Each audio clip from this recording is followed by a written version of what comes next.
देखिए, class subject science chapter carbon and it's carbon के यौगिक चैप्टर का नाम है। कार्बन काफोर काला और काफोर कोयला। कार्बन काला होता है जैसे कोयला होता है। ठीक है, आगे देखते हैं। भोजन पुस्तक, भोजन पुस्तक और बहुत सारे में कार्बन पाया जाता है। भोजन में भी कार्बन होता है, कपड़ा में भी होता है, पुस्तक में होता है। बहुत सारी ऐसी चीजें हैं कार्बन पाया जाता है, जहाँ सारे कार्बन ही पाया जाता है। सभी का शरीर कार्बन का बना होता है और शरीर पदार्थ होते हैं, जीव जिनमें प्राण होते हैं, जान होती है। तो सारे का जो शरीर होता है वो किसका बना होता है? कार्बन का बना होता है। कार्बन एक तत्व है। कार्बन के सामान्य तत्व है जो ब्रह्मांड में सभी जगह पाया जाता है, जो ब्रह्मांड सभी जगह पर पाया जाता है। कार्बन एक अधातु है, एक जिसका परमाणु क्रमांक 6 है। परमाणु क्रमांक कितना होता है? 6 होता है। इसकी संयोजकता कितनी होती है? कार्बन की जो संयोजकता होती है वो कितनी होती है? 4 होती है। इसे C से प्रदर्शित करते हैं। वो इसका जो प्रतीक होता है वो क्या होता है? C होता है। तो इस तरीका से जो परमाणु क्रमांक है वो नीचे लिखते, बाहर ऊपर लिखते हैं इसका। तो यानी इसका परमाणु क्रमांक कितना है? 6। इसका इलेक्ट्रॉन विन्यास कैसा बनता है? तो इसकी संयोजक लास्ट को उसमें कितनी? 4। तो इसलिए इसकी संयोजकता 4। ठीक है, आगे देख। कार्बन के अपर रूप, वैसे रूप जिनके गुण धर्म समान व भौतिक गुणधर्म भिन्न होते हैं रूप कहलाते हैं।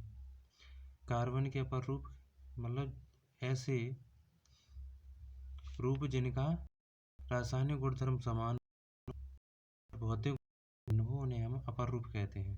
तो कार्बन के अपर रूप कौन से होते हैं? हीरा, ग्रेफाइट, और इसमें फिर भी होती है लेकिन उसे मैंने लिखा नहीं, वो कम होती है। ठीक, इसलिए ज़्यादा इम्पोर्टेंट ये नहीं लिखा मैंने। क्लोरीन याद रखेंगे फिर भी, क्लोरीन और होती है तीसरे नंबर। ठीक है, हीरा और ग्रेफाइट ये कार्बन के अपर रूप होते हैं।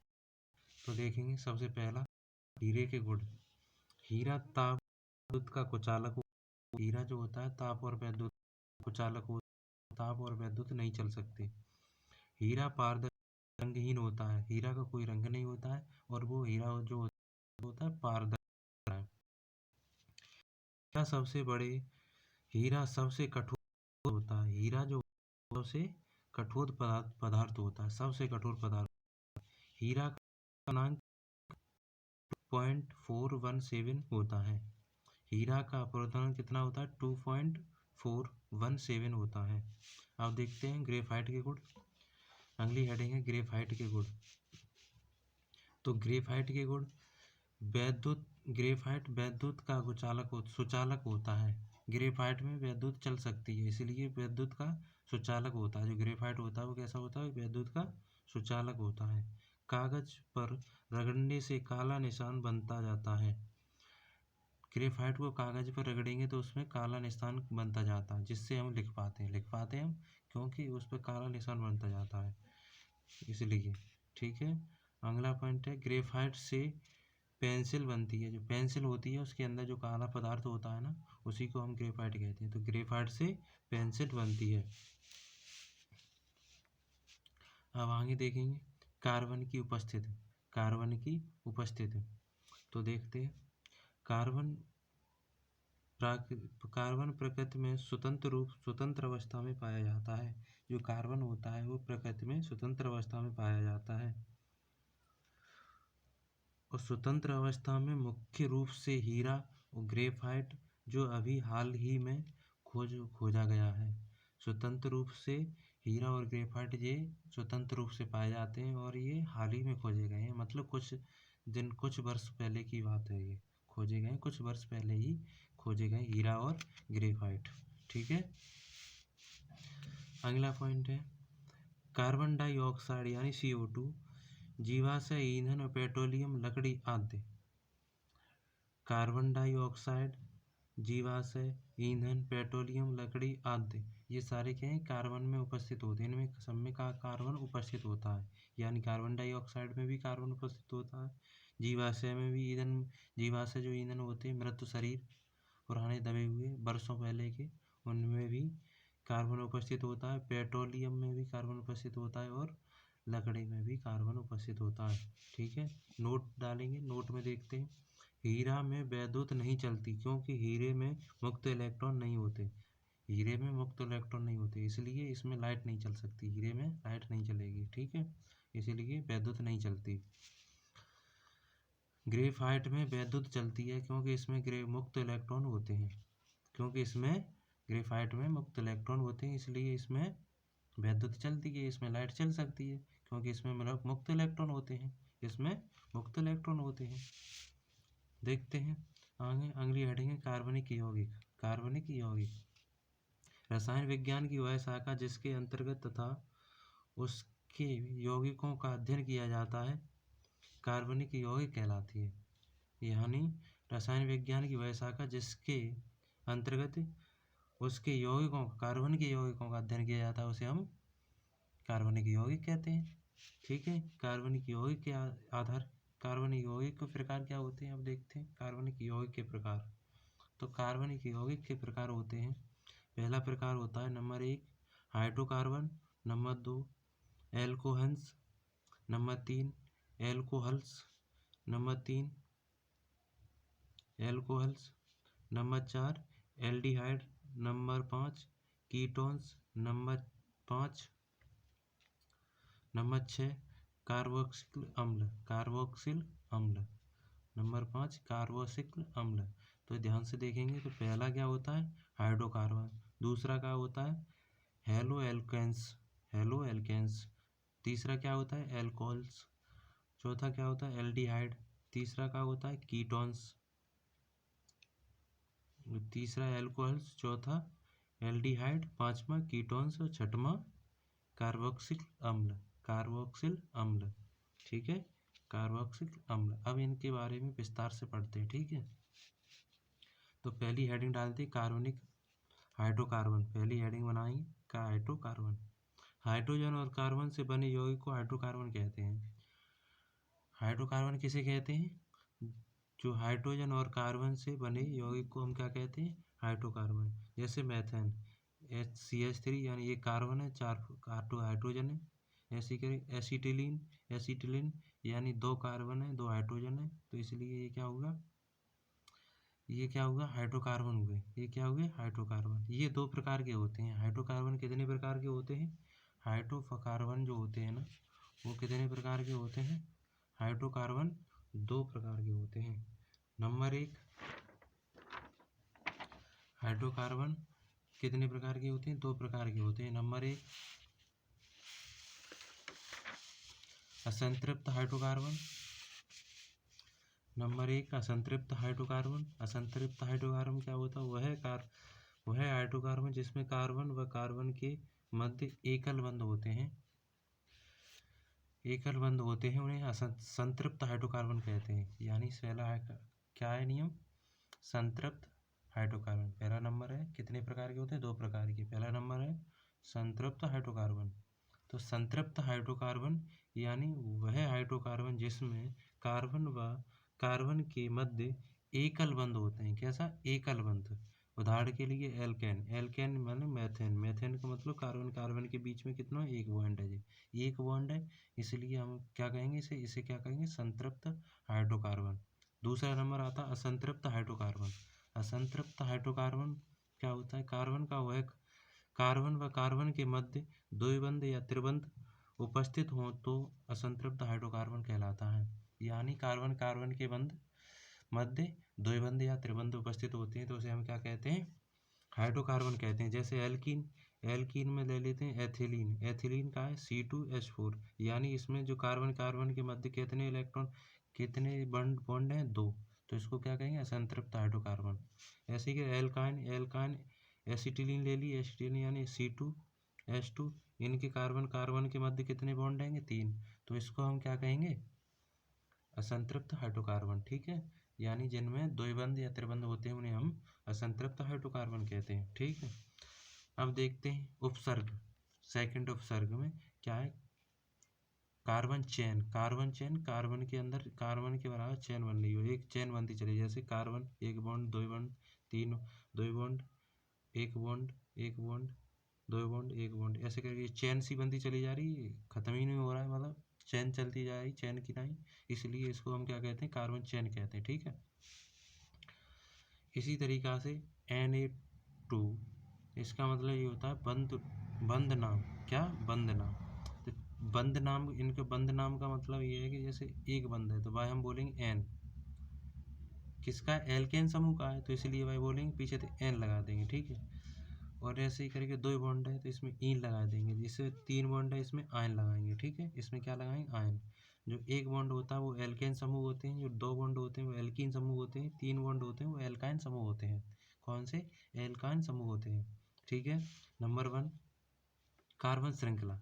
इसमें क्या होता है, कार्बन श्रृंखला, ये होती है कार्बन श्रृंखला कैसी, एक कार्बन हो उसे मैथ कहेंगे, दो कार्बन हो उसे एथ कहेंगे, तीन कार्बन हो उसे प्रोप कहेंगे, चार कार्बन हो उसे ब्यूट कहेंगे, पांच कार्बन हो उसे पेंट कहेंगे, छह कार्बन हो उसे हेक्स कहेंगे, सात कार्बन हो उसे हेप्ट कहेंगे, आठ कार्बन हो उसे ऑक्ट कहेंगे, छः और 9 कार्बन हो उसे हम क्या कहेंगे, नॉन कहेंगे, 10 कार्बन हो उसे हम डेक कहेंगे, क्या कहेंगे, डेक। ठीक है, अब आगे देखते हैं इसको।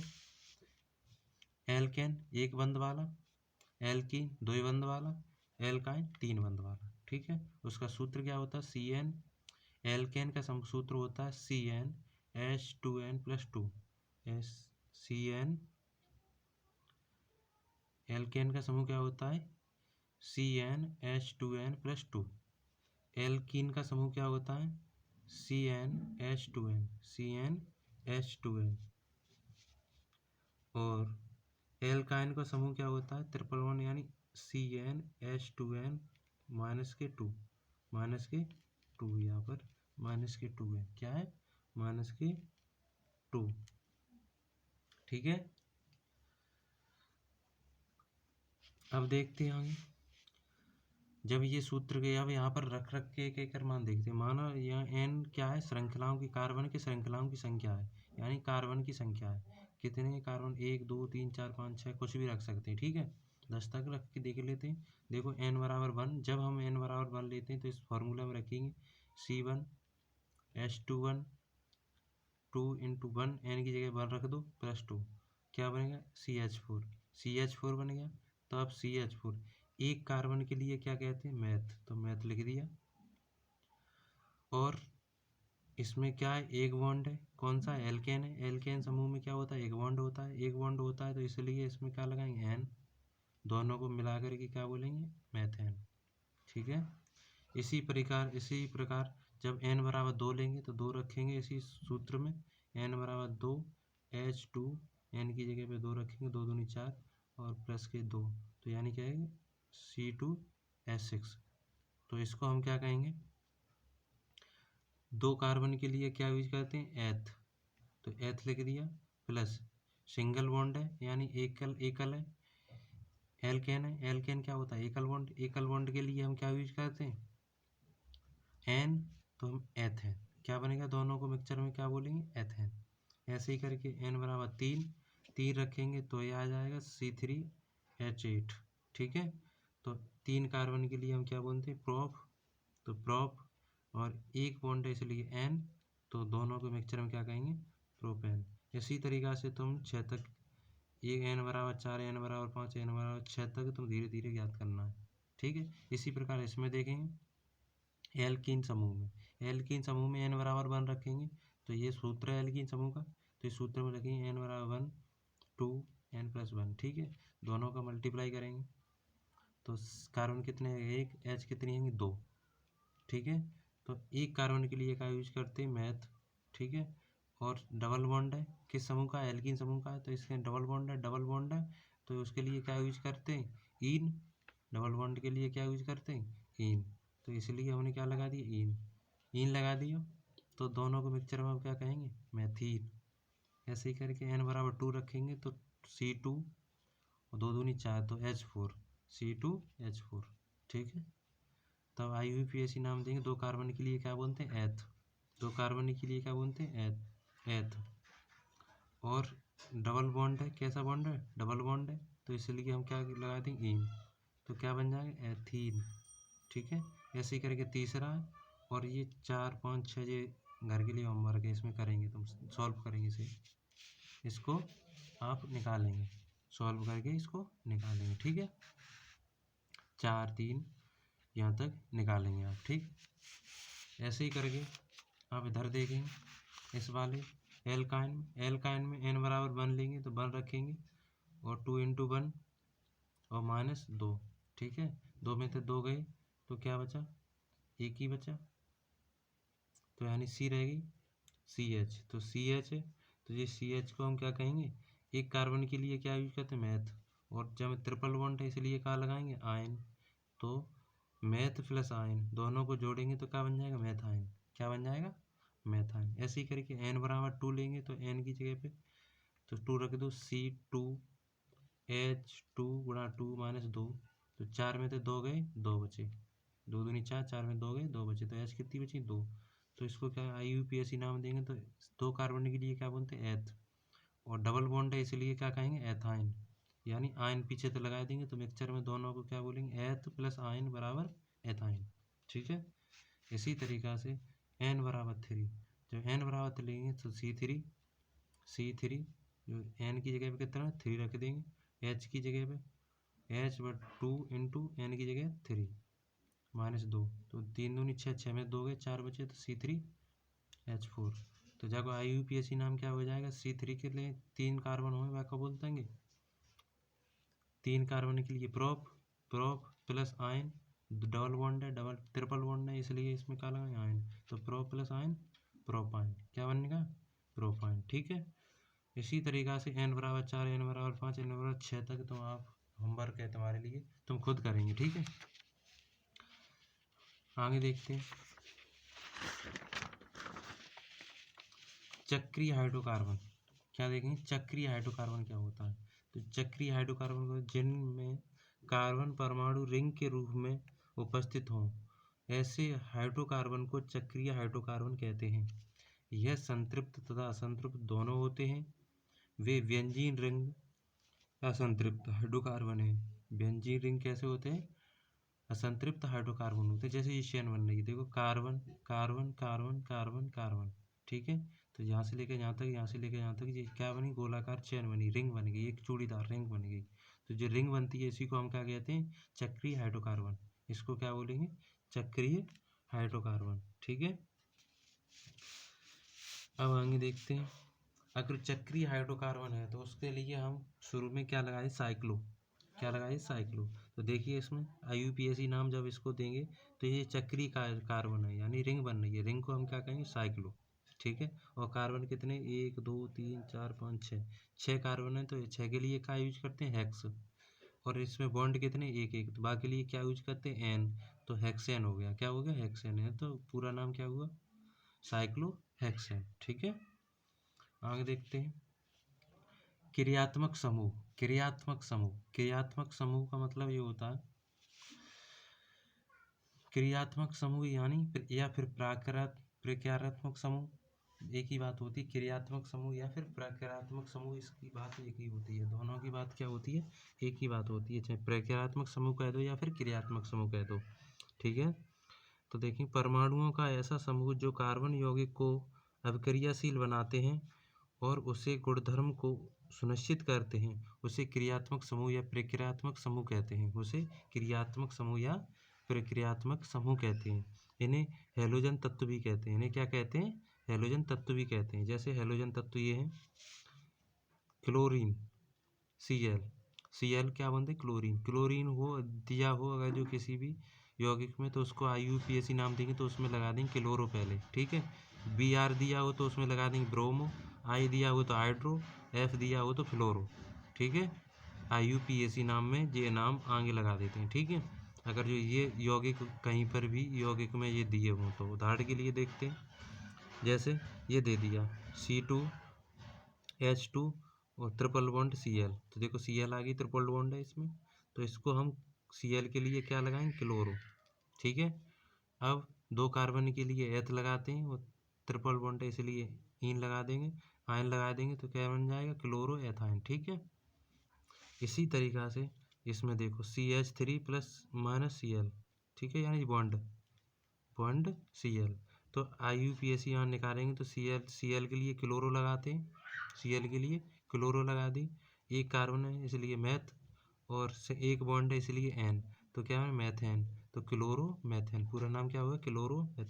ऐसे ही करके CH3 बॉन्ड Br, तो Br को मैंने क्या बताया था, ब्रोमो लिखेंगे, तो पहले हमने क्या लगे, ब्रोमो, एक बॉन्ड, ये एक कार्बन है इसलिए मैथ, और ये एक बॉन्ड है इसलिए एन, तो मैथेन, तो पूरा नाम क्या हो गया, ब्रोमो मैथेन, ब्रोमो मैथेन। ठीक है, इस तरीक़ा से कर लेंगे आप।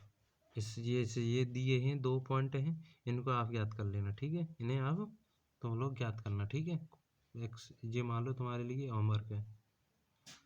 हम देखते हैं एल्कोहल OH होता है, OH को क्या बोलते हैं, अल्कोहल।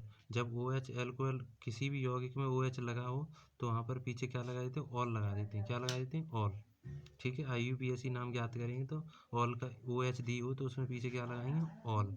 ठीक है, उदाहरण के लिए CH3 minus CH3 bond CH2 bond OH। ठीक है, OH ये आ गया, तो इसमें देखो कार्बन कितने हैं, 2, तो इसके लिए एथ लगाएंगे, एक बॉन्ड है इसलिए N लगाएंगे, और इसमें क्या आ गया, देखो हमें बताया था OH आती है तो क्या लगाते हैं, ऑल, तो OH के लिए ऑल लगाएंगे, तो तीनों को मिलाएंगे तो क्या बन जाएगा, एथेनॉल, तीनों को मिलाएंगे तो क्या बन जाएगा, एथेनॉल। ठीक है, इसी तरीक़ा से ये वाले CH3 मान बॉन्ड OH, तो इसमें कार्बन कितना, 1, तो एथ लगाएंगे, बॉन्ड कितना, 1, तो N लगाएंगे, और OH आया तो OH के लिए क्या लगाएंगे, ऑयल।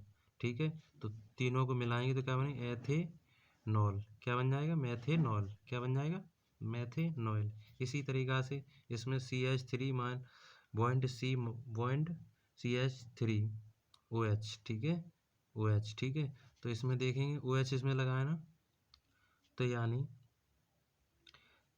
कार्बन कितने इसमें, 1 2 3, 3 है तो प्रोप लगा देंगे, एक बॉन्ड है N लगा देंगे, OH चाहिए तो इसलिए और लगा देंगे। ठीक है, तो दोनों तीनों को मिलाएंगे तो क्या बन जाएंगे, प्रोपेनॉल। अब नंबरिंग देना चाहो तो ऐसे दे सकते हो, पीछे 1 भी लिख सकते हो, ना लिखना चाहो तो कोई बात नहीं है। ठीक है, नंबरिंग जिस कम मिल रही हो उस तरफ से देते हैं, जैसे इस तरफ से पहले आ रहा है, एक कम नंबर मिल रही पहले नंबर पे, इस तरफ से देखें तीसरे नंबर, तो इस तरफ से नंबरिंग नहीं देंगे, इस तरफ से पहले नंबर पे तो पहले दे सकते हैं, इसे ये लिख सकते हैं, ना लिखना चाहो तब भी ये सही है। ठीक है, आगे देखते हैं IUPAC नाम।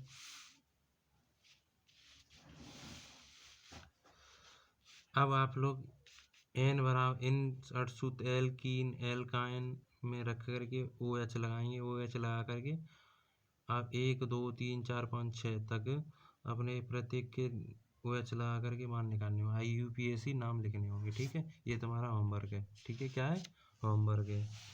अब देखते हैं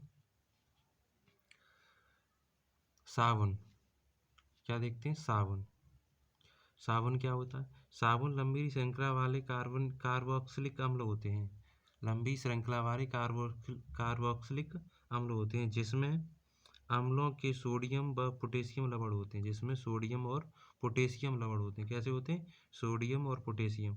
जैसे देखो ये क्या है, डबल बॉन्ड के साथ जुड़ा है, और ये पोटेशियम में जुड़ा है, नहीं पोटेशियम जुड़ा है, इसी तरीक़ा से ऐसे ही वो इसी तरीक़ा से Na जुड़ा है, सोडियम जुड़ा है, तो यानी सोडियम और पोटेशियम के क्या लवण होते हैं। साबुन मृदा जल में कार्य करता है, साबुन जो होता है वो किस में कार्य करता है, मृदु जल में, किस में, मृदु जल में। ठीक है, किस जल में कार्य करता है, मृदु जल में। ठीक है, अब देखते हैं अपमार्जक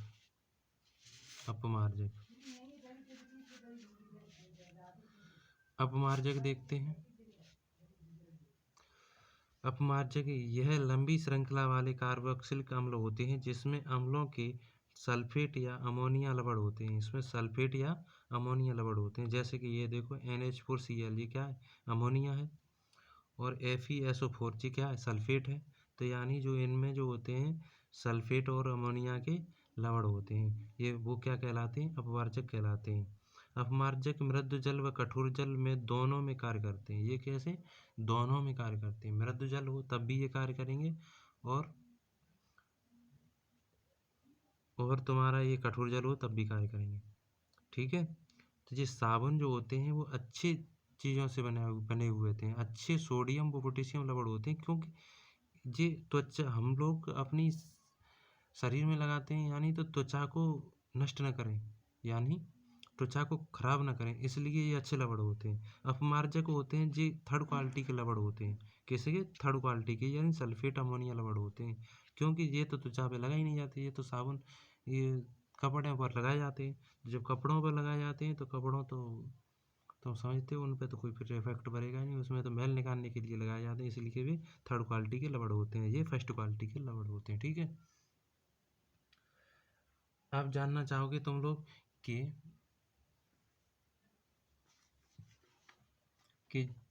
मृदु जल क्या होता है?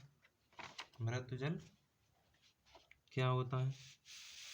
तो देखते हैं मृदु जल को। ऐसा जल जिनमें कैल्शियम व मैग्नीशियम के लवण न हो, मृदु जल होता है। जिसमें कैल्शियम और मैग्नीशियम के लवण न हो, वो क्या कहलाता है? मृदु जल कहलाता है। और कठोर जल क्या होता है? ऐसे जल में जिनमें कैल्शियम व मैग्नीशियम के लवण हो, उन्हें कठोर जल कहते हैं। जे एक दूसरे के उल्टे, एक याद कर लो दूसरा उल्टा हो जाए, याद हो जाए। ठीक है। एक में कैल्शियम व मैग्नीशियम के लवण होते हैं और एक में नहीं होते हैं। मृदु जल होता है उसमें नहीं होते हैं, और जो कठोर जल होता है उसमें मृदु कैल्शियम व मैग्नीशियम के लवण होते हैं। ठीक है। उसे कठोर जल कहते हैं। ठीक है। आगे देखते हैं। एक पॉइंट छूट गया था, सजातीय श्रेणी, वो मैं इम्पोर्टेंट थी। कोई और भी पॉइंट होगा तो मैं फिर आगे बता दूंगा, लेकिन ये मेरी अंदर से ये वाला पॉइंट छूट गया था। इस वाले पॉइंट को देखते हैं, सजातीय श्रेणी को देखते हैं। सजातीय श्रेणी क्या होती है देखते हैं। हेडिंग डालेंगे सजातीय श्रेणी होती है कार्बन यौगिकों की एक ऐसी श्रृंखला जिसमें सभी सदस्यों का सामान्य सूत्र समान हो। सामान्य सूत्र कैसा हो? समान हो। सजातीय श्रेणी कहलाती है। कार्बन यौगिक की एक ऐसी श्रृंखला जिसमें सभी सदस्यों का सामान्य सूत्र कैसा हो? समान हो, उसे हम क्या कहते हैं? सजातीय श्रेणी कहते हैं। और सजातीय श्रेणी के गुण, सजातीय श्रेणी के गुण तो देखते हैं। सजातीय श्रेणी नंबर 1, पहला गुण है सजातीय श्रेणी के क्रमागत सदस्यों के बीच CH2 ग्रुप का अंतर होता है। CH2 ग्रुप का अंतर होता है। जो सजातीय श्रेणी होती है उसके क्रमागत मतलब अण जो बनते जाएंगे, n बराबर 1, n बराबर 2, n बराबर 3, n बराबर 4 मानेंगे।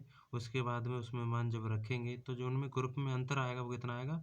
CH2 का अंतर आएगा। कितना? CH2 का। जैसे कि देखो CH4 है, ये C2H6 है। देखो जब एक कार्बन बढ़ा और 2 H बढ़ गई, इसी तरीक़ा से इसमें एक कार्बन बढ़ा 2 H बढ़ गई। ठीक हो। तो ऐसे जो होते हैं ना, उन्हें क्या कहते हैं? ऐसा जो सामान्य सूत्र पाया जाता है, यानी सजातीय श्रेणी के क्रमागत सदस्यों के बीच की CH2 ग्रुप का अंतर होता है। CH2 ग्रुप का अंतर होता है, यानी प्रत्येक के बीच में कितना अंतर होगा? CH2 का। पहला गुण तो ये है। ठीक है। अगला दूसरा गुण देखेंगे। सभी सदस्यों की संरचना समान होती है। सभी सदस्यों की जो संरचना होती है वो कैसी समान होती है? जो तुम्हारे सजातीय श्रेणी के सदस्य होते हैं उनकी सभी सदस्यों की संरचना कैसी होती है? समान होती है। जैसे ये देखो कार्बन, ठीक है, वो H लगा है इसमें और एक एक बॉन्ड है, तो सभी सदस्यों की संरचना कैसी है? ऐसे ये देख लो कार्बन डबल बॉन्ड है तो, लेकिन एक ही एक बॉन्ड आ रहा है सब में, तो इनकी जो संरचना होगी वो कैसी होगी? समान होगी। एक ही एक बॉन्ड होगा तो एक ही एक बॉन्ड आएगा, दो दो बॉन्ड होंगे तो दो ही दो आएंगे, तीन बॉन्ड होंगे तो तीन तीन आएंगे। ठीक है। इनकी कैसी होती है? संरचना समान होती है। अगला पॉइंट तीसरा पॉइंट है कि सभी सदस्यों का क्रियात्मक समूह कार्यात्मक समूह समान होता है। सभी सदस्यों का कार्यात्मक समूह कैसा होता है? समान होता है। कार्यात्मक समूह वही CL, VR जो क्रियात्मक समूह वही पहले बताए थे, वो कैसे होते हैं? समान होते हैं। सभी यौगिकों का बनने का तरीका समान होता है। जो सभी नंबर 4 क्या है? सभी यौगिकों बनने का तरीका कैसा होता है? समान होता है। ठीक है, ये बात ध्यान में रखेंगे। नंबर 5 सभी सदस्यों के गुण समान होते हैं। और सभी सदस्यों के गुण कैसे होते हैं? समान होते हैं। ठीक, कुछ उदाहरण देख लो सजातीय श्रेणी के, जैसे एल्कीन। एल्कीन का सामान्य सूत्र ये होता है। एल्कीन का सामान्य सूत्र ये होता है। एल्काइन एल्काइन का सामान्य सूत्र ये होता है। ठीक है, तो ये क्या है? ये हो गई तुम्हारी सजातीय श्रेणी। ठीक है, और कोई भी पॉइंट बचेगा तो मैं टेस्ट लूँगा उसमें तुम्हें बता दूंगा। ठीक है, तो ये चैप्टर इसी के साथ कंप्लीट हुआ तुम्हारा। ठीक है, और तैयारी करते रहिए, और एग्ज़ाम तुम्हारी पास में ही है, तो मैंने इसीलिए बनाया है कि तुम लोग कोई क्वेश्चन छोड़ के ना आए, और बेहतरीन तैयारी कीजिए। और बेहतरीन इतनी तैयारी कीजिए क्योंकि जो हमारी केमिस्ट्री यानी जो आती है वो लगभग 20-22 नंबर की आती है। उसमें से 20-22 में 20-22 की करके आनी है तुम लोगों को। ठीक है, और अगर जो कोई भी डाउट है तो तुम कोचिंग में पूछ सकते हो या फिर कमेंट से पूछ सकते हो। ठीक है, okay, thank you, have a nice day.